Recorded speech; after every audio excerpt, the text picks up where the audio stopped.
ओम आपले प्रतिनिधी आपल्या बरोबर आहेत। ओम, काय नेमकं घडतंय? हो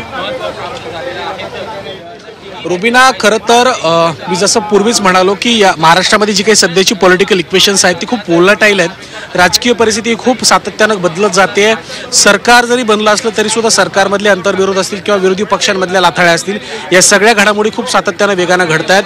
आज सकाळी मुख्यमंत्र्यांनी राज ठाकरेंची भेट घेतली। खरं तर प्रायमाफेसी ही भेट प्राथमिक स्वरूपात व्यक्तिगत पातळीवर असल्याचं मुख्यमंत्र्यांनी म्हटलं होतं, मात्र त्या भेटीचा खूप मोठा राजकीय चर्चा त्या भेटीची झाली होती। ती चर्चा शमण्यापूर्वीच आता हे महत्त्वाचे 3 नेते उद्धव बाळासाहेब ठाकरे पक्षाचे, जे खऱ्या अर्थानं उद्धव ठाकरेंचे निकटवर्तीय मानले जातात, या 3 नेत्यांनी मुख्यमंत्र्यांची भेट घेणं हे निश्चितच खूप महत्त्वाचं आणि मोठी गोष्ट मानली जाते।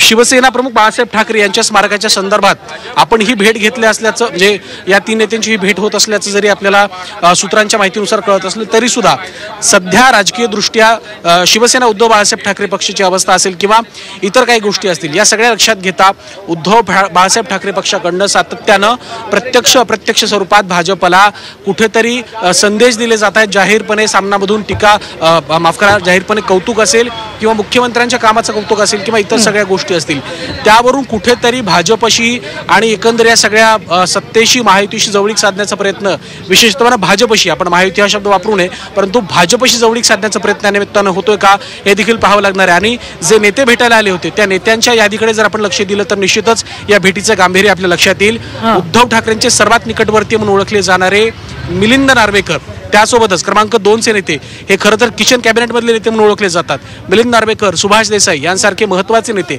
आणि विधान परिषदेतले विरोधी पक्ष नेते असलेले अंबादास दानवे, हे 3 महत्त्वाचे नेते आज अर्धा तास जवळपास मुख्यमंत्र्यांच्या भेटीसाठी आले होते आणि काही मिनिटांपूर्वी ते रवाना झाले। त्यामुळे या भेटीचा नेमका अन्वयार्थ काय आणि या भेटीतून नेमकं काय साध्य केलं जाते, नेमके कोणाला इशारे दिले जात आहेत, हे देखील पाहणं तितकंच महत्त्वाचं असणार आहे। रुबीना, निश्चित। ओम, धन्यवाद ताजे अपडेट देण्यासाठी।